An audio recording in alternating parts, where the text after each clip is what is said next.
عائشہ رضی اللہ تعالیٰ عنہ حضور علیہ الصلوۃ والسلام کی خدمت میں آئی اور کہا یا رسول اللہ آپ نے مجھے دعا سکھانے کا وعدہ فرمایا تھا۔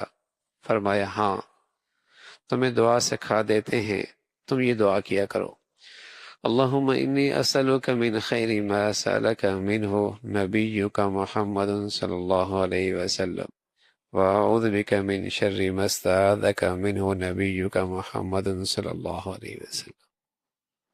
عائشہ ٹھہرو، ہم تمہیں ایک دعا سکھاتے ہیں اور یہ دعا تمہیں کافی ہو جائے گی۔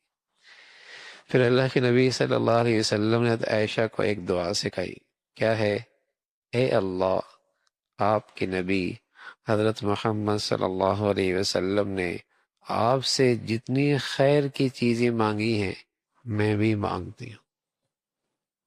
اے اللہ، آپ سے آپ کے نبی محمد رسول اللہ نے جتنی خیر کی چیزیں مانگی ہیں میں بھی مانگتا ہوں، اور آپ کے نبی حضرت محمد صلی اللہ علیہ وسلم نے آپ سے جتنی چیزوں سے پناہ مانگی ہے میں بھی ان سے پناہ مانگتی ہوں۔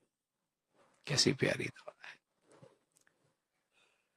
اللہم انی اسألک من خیر ما سألک منہ نبیک محمد صلی اللہ علیہ وسلم ونعوذ بک من شر ما استعاذک منہ نبیک محمد صلی اللہ علیہ وسلم۔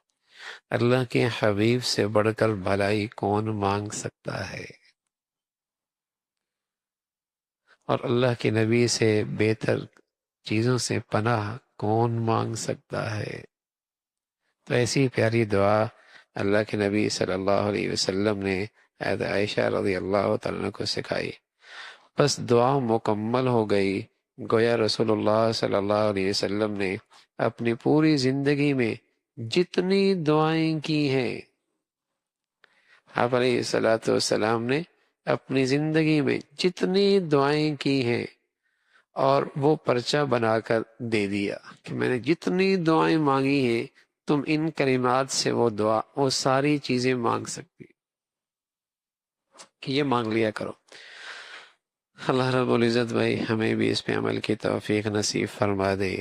ایسا بھی نہیں کہ وہ پرچہ چھپا کے رکھا ہو، میرا نبی بھی تو اپنی امت پر کتنا مہربان ہے، اس پرچے کو اپنی امت کے حوالے کر دے۔